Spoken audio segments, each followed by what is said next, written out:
So dito guys, tuturo ko sa inyo kung paano or ano ang gagawin kapag nagkapalit po yung cursor ng mouse. So kalimitan na nangyayari po ito sa laptop. Imbis na right click, so nagiging left click. So pag nag right click tayo, nakiklik po ay left. For example po nito. So nakiklik pa ako, so wala po siyang nalabas.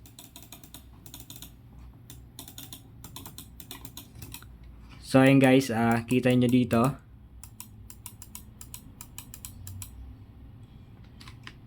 Wala pong nalabas sa right click.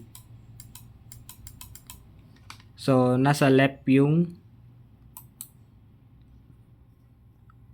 right click.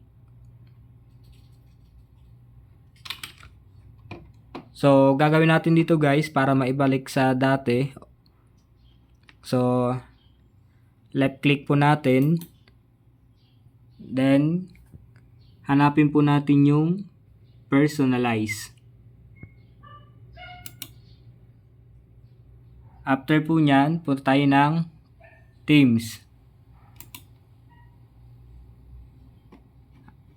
Next guys, hanapin po natin yung mouse cursor. Then click po natin yung button.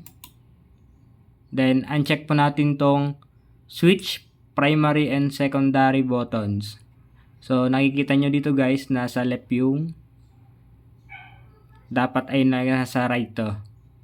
So uncheck po natin to guys. Then click po natin apply. Then okay. So ganun lang guys yung pagbabalik ng mouse cursor kapag nagkapalit po yung right click at left click.